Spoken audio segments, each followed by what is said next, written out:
We all have that one friend, right? The one who knows you better than anyone else. The one you can call at 3 a.m., no questions asked. For me, that friend was Leo. We met in college, two awkward freshmen hiding out in the library during orientation week. We bonded over a mutual love for terrible sci-fi movies and an equally mutual dislike for early morning classes. For years, that's what we were.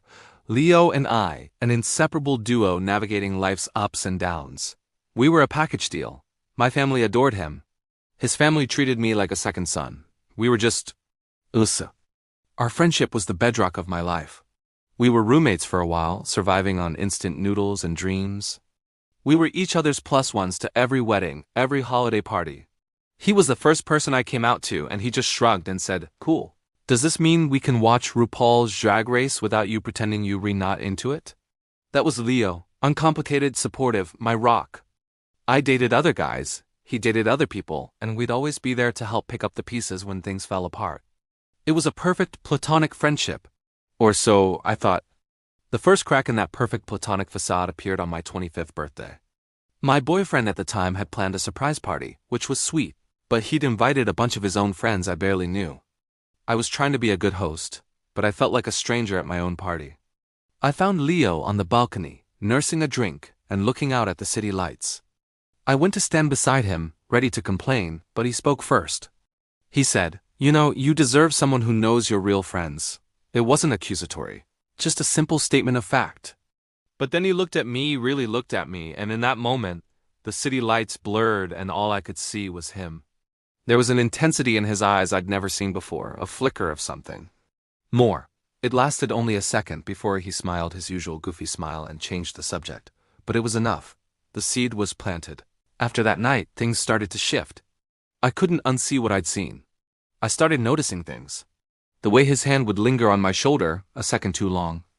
The way he'd always save me the last piece of pizza, even if it was his favorite kind. I broke up with my boyfriend a few weeks later.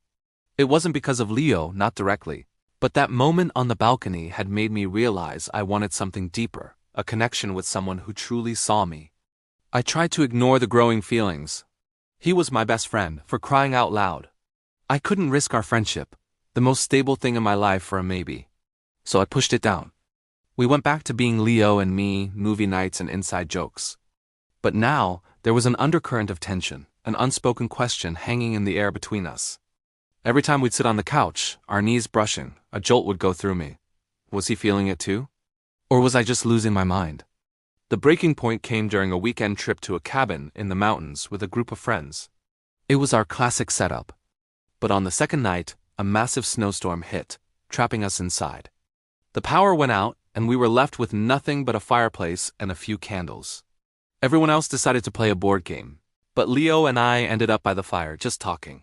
We talked for hours about our hopes, our fears, things we hadn't even admitted to ourselves. The flickering firelight cast shadows across his face, and I found myself memorizing the curve of his smile, the way his eyes crinkled when he laughed. And then, in a moment of quiet, he said it. "I think I'm in love with you." The words hung in the air, more real and more terrifying than the storm raging outside. My heart stopped. All the air left my lungs. This was it. The point of no return. I looked at him, my best friend, the person who held a decade of my secrets, and I saw everything I'd been trying to deny. The love, the longing, it was all there in his eyes, mirroring what was in my own heart. I didn't say anything. I just leaned in and kissed him. It wasn't a tentative, questioning kiss. It was a kiss that felt like coming home. It was a kiss that said, "I know." Me too, finally. Transitioning from best friends to boyfriends was weird, and wonderful, and terrifying. Suddenly, things that were once simple became complicated. Who paid for dinner?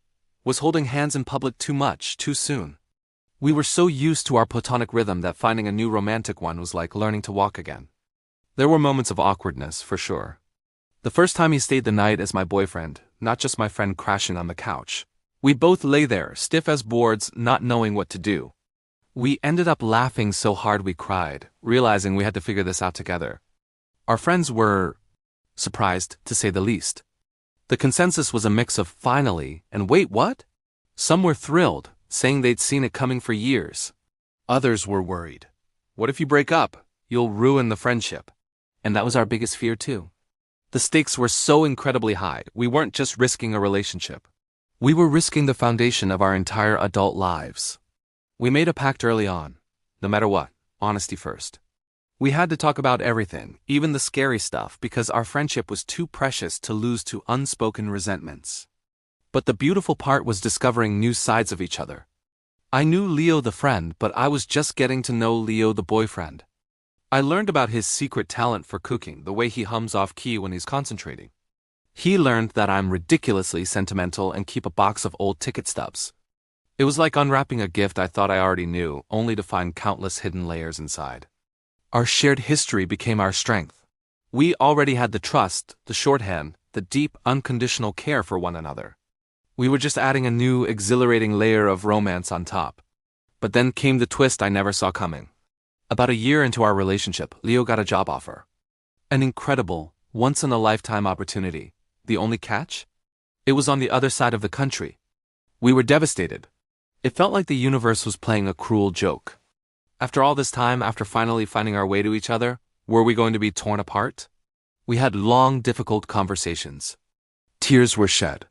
Doors were slammed. The fear that our old friends had warned us about crept in. Was this the end? For a few weeks, we existed in a state of limbo. The job had a start date, a ticking clock on our happiness. The thought of long distance was daunting. We'd built our relationship on proximity, on shared daily life. Could we survive on video calls and scheduled visits? One night, sitting in our favorite late-night diner, a place where we'd dissected so many of life's problems over the years, I looked at him across the table. His face was etched with worry, and I knew mine was too. But beneath the worry, I saw the same man who stood with me on that balcony, who held my hand by the fireplace, who had been my constant for a decade. And then, he pulled an envelope out of his jacket. He pushed it across the table. I opened it. Inside were 2 one-way plane tickets. 2. My eyes shot up to his. He was smiling, that familiar, goofy, heart-stopping smile. "I'm not going without you," he said. "My dream job isn't a dream if you're not in it. We'll figure it out." We always do. And in that moment, all the fear washed away. It wasn't about the job or the city or the distance. It was about us. We weren't just Leo and I, the friends. We weren't just Leo and I, the boyfriends. We were a team. We had faced down awkward college parties, terrible apartments, coming out, and the terrifying leap from friendship to love. We could face a new city. So we packed up our lives. We said our tearful goodbyes to the city that had watched us grow up and grow together.